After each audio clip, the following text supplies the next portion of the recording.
Cullen Haynes, and welcome to Lawyer Lending Live. My next guest is one of my dear friends at Property Juggernaut and recently published his very first book, You Won't F It Up. Literally, can you please make very welcome Mr. Dom Nesci from Wealthi. How are you, Dom? Looking handsome and debonair as ever. Haha, thanks, mate. I should have put a blazer on it. I knew I was coming on the show today. Mate, you won't fuck it up. A lot of people stumble Yeah, mate, absolutely. I love it. I love it, Monami. Tell me, what does it mean? You wrote this book. It's your passion project. You've been written it for the past year. It's now going to be out all across the country. Dimmicks, Big W, the airport. How does it feel, Monami? It's good. I feel a responsibility now. I've written something, put my heart and soul into it. I wrote it while my son was 6 months old and he was slowly growing, and it was a very stressful and painful time, which you're going through now. Congratulations, by the way, on little Benji. Thank you so much, little Benji. Yeah, so writing a book while you're sleep deprived and running a couple of businesses is a load of fun, to say it very lightly. But nonetheless, it's great. It feels good to get a book published. I feel a sense of responsibility now, and I really wanted to get it into people's hands. I wrote it for first home buyers, new investors, and I've written it in a way to keep it nice and simple, as if you're having a chat to a bloke at a bar. Hence the title, You Won't Fuck It Up. Buying property is easier than you think. It's written for people to know that I'm not I'm not trying to overcomplicate it. And I want to give you all of those tools and tips so that you can walk away and buy a piece of real estate, know you've done the best thing that you could, and to take a lot of the stress out of that whole process. Mate, I absolutely loved it. As I said, you gave it to me on the Wednesday. I think I read it on the Thursday. And one of my favorite parts is, and I don't want to spoil it, no one dies at the end. I don't want to ruin the ending, but the pain points and the different pain scale you can go through doing it yourself. I just thought that was fantastic. So you're in for a treat, and make sure you get out to buy this book when it's available, mon ami. My goodness, it's going to be Mate, I'm glad you said that. I'm glad you said that, because for a lot of people that are out there, they're getting loans and thinking about lending, and it's obviously to buy a property. And one of the big things that everyone asks themselves is, what's the best type of property that I should buy? And the profit pain scale is essentially saying there's no best. It's whatever profit you're trying to make, there's going to be a pain that comes with it. And you got to be prepared to undergo the pain necessary to go and get that respective profit. And I just dive into the different types of real estate: brand new, old, flipping your own house, developing, duplexes, apartments, townhouses, houses, all of it, and just discuss, the merits and the pros and cons of diving into the different types of real estate and what it could mean for you. Right.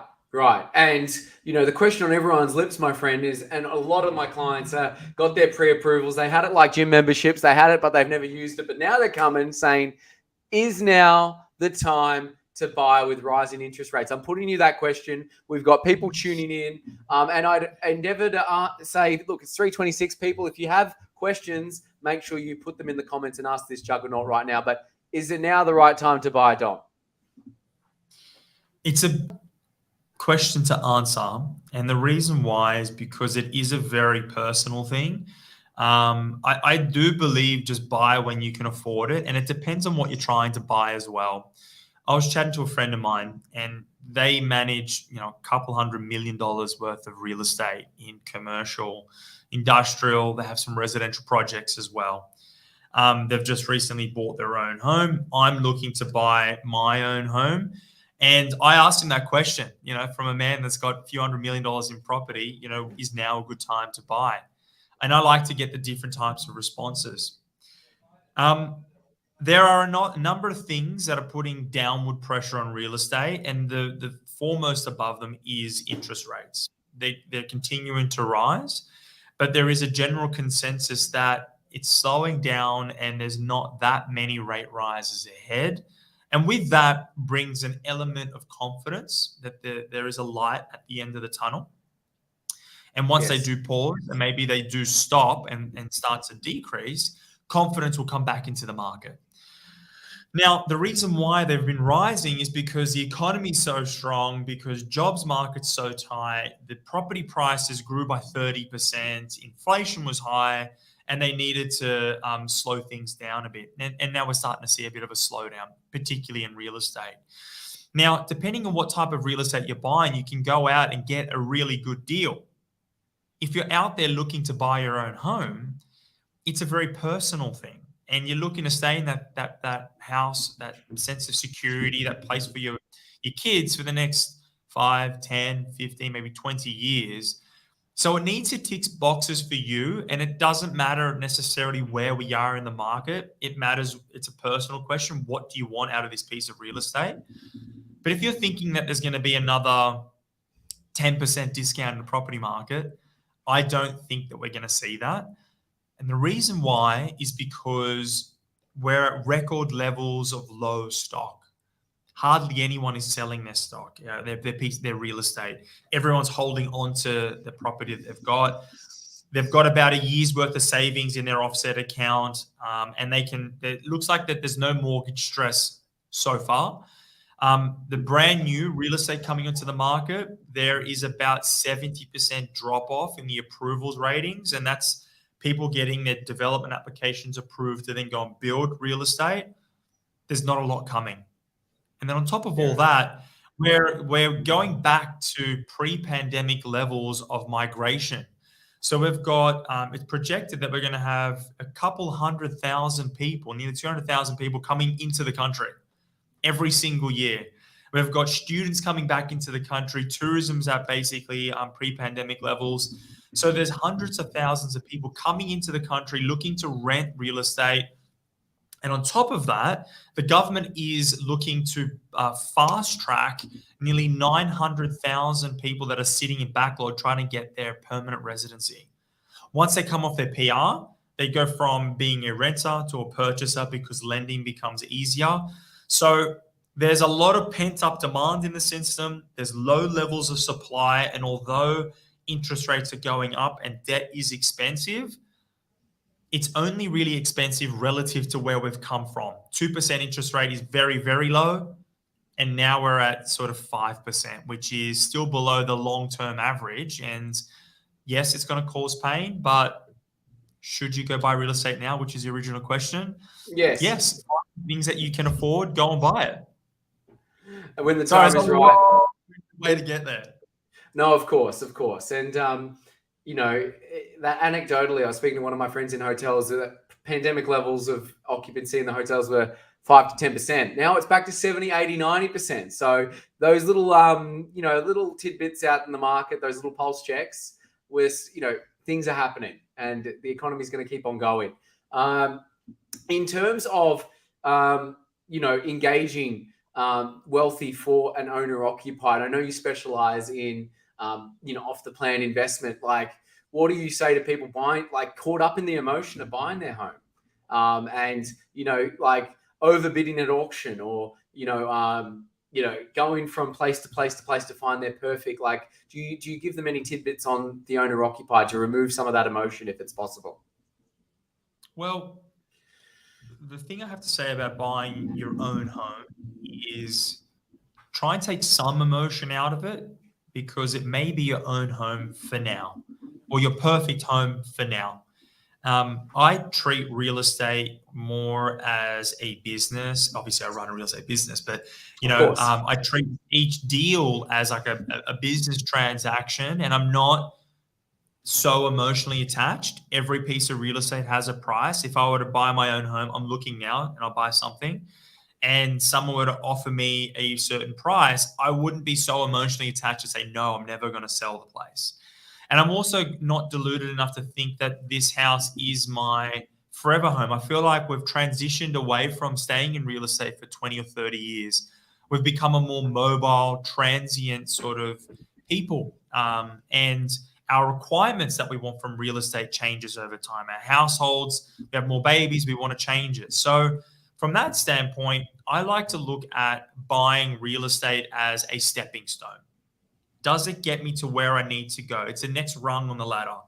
I buy this one so I can get up to that one, and I buy that one so I can get up to that one. And I climb up that ladder to get ultimately what I want.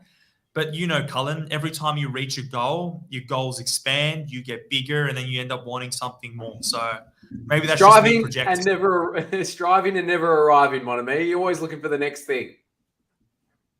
Correct. No, very good. Very good. So in terms of the investment side of things, I've got a lot of clients coming to us going, is it a prudent strategy to structure your finance interest only or principal and interest? From the property side of things, like what do most of your investors, how do they structure their debt, would you say? We get a variety of both. I think it comes down to your comfort levels. It comes down to what you can afford. Paying down debt is a good thing.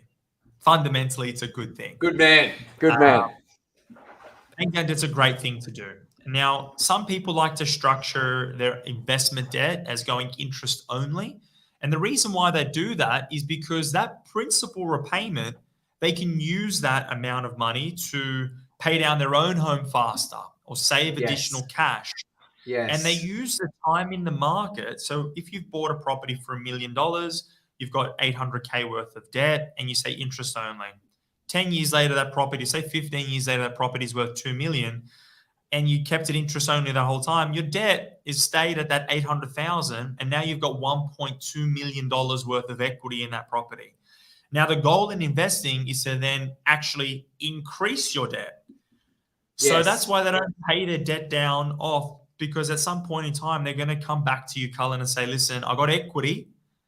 I want to draw that equity out of that property, increase my debt, and buy something else. So actually, the aim of the game in investing is to increase the amount of debt that you've got, but at the same time, have enough cash flow coming in to service that debt. Now, when it comes to your own home, it's different. You want to pay down that debt. It's non-deductible debt, and it doesn't help you with your tax man. Interest on your debt for your investment properties is deductible. So any income you earn through the year, you can lower the amount of income that you've earned by the expenses that you've incurred to derive that income. It's a bit technical. Talk to your accountants. I like it. It's the one thing that our clients do ask us, and obviously we can't give financial advice, but we like to say, there's pros and cons to both. And it's just your comfort level. And I think what you said, and I want to repeat it, paying down debt is a good thing. Even if the rate goes up or down, you still got to pay it off. And that's why they call it a mortgage, which comes from the French, which means until death, mortire. There you go. Now, what I love in your book, it's very personal. It's written from a personal angle. It talks about your individual journey through your property, saga in your personal life. And it's been a very successful one. People tuning in now, and we've got a few people tuning in.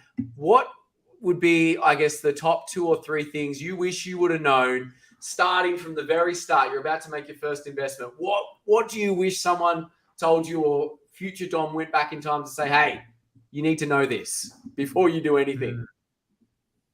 Well, it's all the simple stuff. When you start out, you don't know. It sounds like common sense, but you don't necessarily think, which way does the sun rise? Which orientation should my apartment house should be?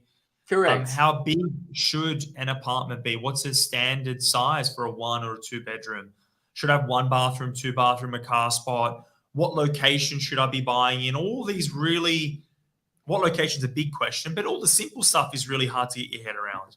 I bought a 2 bedroom, 1 bath, 1 car. The car spot wasn't on title as exclusive use. It was a south-facing apartment. There was a lot of things wrong with it. It grew. It made me money. But if I had known the details a little better, I think I would have made a different decision. I would have maybe chosen north-facing an apartment, or something that had not south-facing, east or west. I would have looked to see that the car spot was on title rather than an exclusive use. Those little things matter when you buy a property. It impacts the value of it. Other thing that I would have thought about is I was buying quite young, and I would have said, go harder. I was hearing people talk to me, and it was very conservative. Yes. I've amassed fortune. I bought many properties, but the second one I bought was a 1 bed, 1 bath, no car. So on paper, terrible investment. It performed I really, really remember well. you wrote that. Everyone said it was going to be a terrible investment. That's right. And it performed really, really well because I chose the market well. The location was excellent. There was a lot of things that went well. But what I would have done differently is bought a 2-bedroom. I was just scared and I was operating from a place of fear.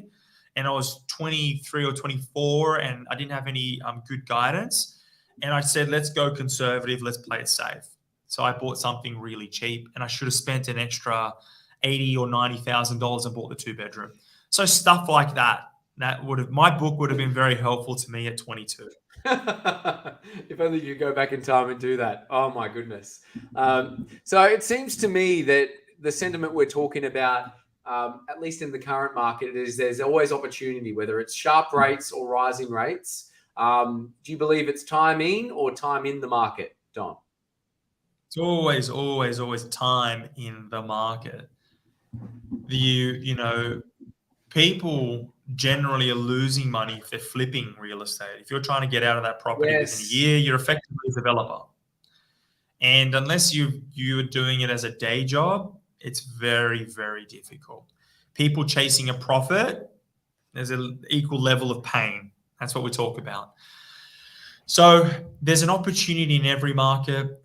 Interest rates rising, falling, whatever it is, the market's running, the market's coming off. You've just got to pick your budget well, pick your market, and jump in and just hold on to it. With compound interest, it's about holding on because it compounds on the previous year's returns. So the longer you hold on to that investment, the better you're going to be. And that's why I say just pick the best thing that you can and just hold on to it for a long, long time. And you won't fuck it up. You won't have up indeed. We'll put a link in the show notes to the book so people can get on that. We've got some people tuning in. Edward Zia, you got live. Thank you so much, Edward. Good man. And I would encourage people, we're getting towards almost the end of the stream. It is now 3:40. If you've got any questions for this man, anything at all, please put them in. If they're more personal, I'm sure Dom would appreciate a cheeky DM and would be happy to get into it. Now, look, here's something very interesting because your company, Wealthi, is exploding in the Latin Australian scene. And that was done by accident, if you'd care to share the story about you had a great podcast and you had one of your staff, Tiffy, who started her own subset of the podcast, and it's just exploded. I'd love to explore that and how you're adding value to that subset of the community.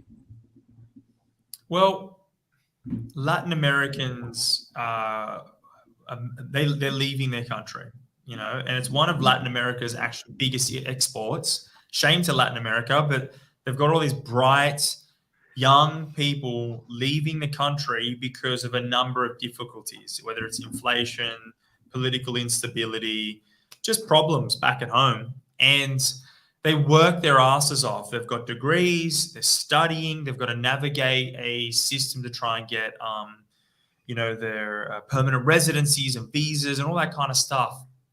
By the time they land in Australia, they've saved well, but they're thinking, what next? How do I stake my claim in Australia? And how do I make money? How do I prosper? How do I build a wealthy life? Correct. Now, that resonates with me. My parents came to Australia in the 60s and 70s. They came out of Italy, and a lot of migrants came over here to carve out their patch. And there's a lot of things that we teach these migrant communities that I wish my parents knew. All the real good, simple stuff that's obviously covered in the book. And Tiffy, our general manager, is brilliant. She's taken all the information that we've got, translated it into Spanish, and made it really easy to understand way for people to invest in real estate. So it's a brilliant job that she's doing. I'm so proud of the team. We've done a number of different seminars across Australia. Hundreds of people come to them, and thousands are talking to us regularly. So it's really, really good. I feel blessed to be helping so many people. I like what you said about the industrious nature of the types of clients coming to you, because it seems like they're hungry to self-actualize, which in essence is what you're looking to do. You're helping people be better than who they were yesterday. And I know you're an advocate of property. It's a great way to take yourself to that next level and be that one in your family that starts the generational wealth. Think of our great grandfather, Dom Nesci. He started this journey, and now that's affected multi-generations. That's what you're wanting people to get into. Yeah, and it all starts with education. I mean, you yourself, your life changed immeasurably when you bought your own home. You picked the market, you went in, chose a really great piece of real estate, and it's exploded in value. And you've been able to use that and keep on investing. So doing those real good, simple things, just doing the simple things well, working within your budget, it's multi-generational wealth, and real estate's like that. Absolutely, mon ami. If someone comes to you and they say, I could buy an apartment, I could buy a regional, or I could buy a fully detached home somewhere in an urban city like Newcastle or Wollongong, for instance, which I know you're fans of, and you picked Newcastle before it exploded on the scene. What do you say to people? Do you say it's based on their goals, or do you have a favorite type of asset class in property that people should be investing in? No, there's no favorite, because they all have a place. Okay. There's no favorite, because, Cullen, you're from the mindset of cash flow.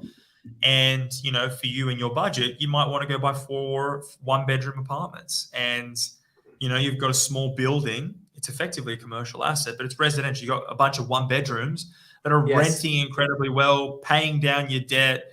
And, in 10 to 20 years, the building's paid off and you're making whatever it is, 20 grand per one-bedroom apartment per year. If 4 of them, that's 80 grand a year passive income. It's nothing to sneeze at.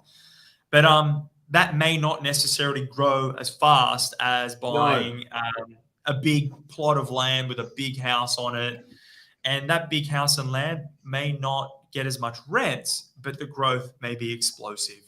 Now, the game is growth, but, it's also about total return. How much cash am I getting? How much growth am I getting?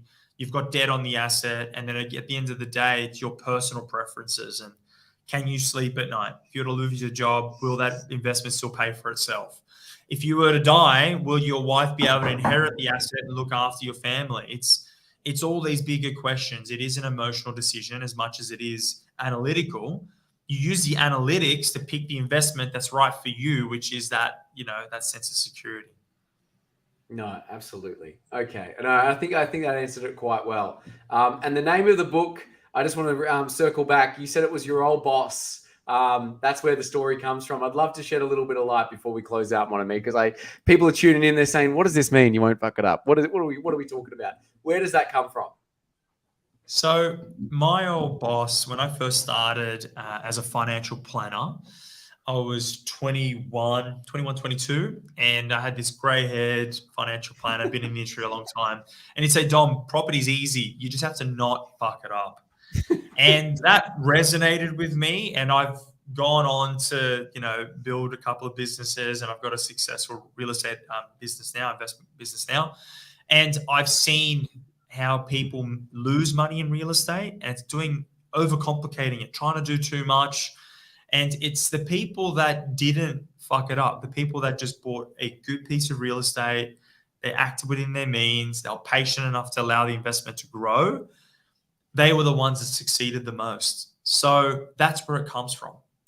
Don't overcomplicate property. It's really, really simple. Pay attention to a few key things and you'll be well on your way. Read the book and you'll find out. Fantastic. And there's also the Wealthi Academy. If people love the book, they can also extend their learning and actually go through a curated, property journey on your academy. That's exactly right. So we've got a paid academy where we dive into all the things inside the book, much, much more detail. I tried to keep the book light and easy to read, so you could just move through it, pick it up, and use it as you needed to. The academy is for the nerds out there that want to invest in their education and go a lot deeper. They feel like a one-on-one class, and you can leave questions in there, and I'll dive in and answer them. But yeah, it's a great, great course. There's, I think, 30 or so lessons. we're always updating and adding to it. It's there for Good. life. Yeah, it's a great space for you to continue learning with real estate. Nice one, mon ami. And you said you dive into the questions. Where can people find you after this stream if they want to get in contact? Where are you living most? You can go to domnesci.com, DOMNESCI.com. You can go to Wealthi. You can follow me on any of the socials. I'm everywhere. Type in Dom Nesci and you'll find me. It's called omnipresence, and I'm sure Mr. Grant Cardone would concur. You are doing a fantastic job of it, helping people self-actualize themselves. And it's an absolute pleasure to have you on the Lawyer Lending live stream, mon ami, and podcast. Thank you so much. Thanks, mate. It's always a pleasure hanging out with you. I always learn something new. So thank you very much. And I see you all out there, and happy investing. Happy investing, everyone. Take care.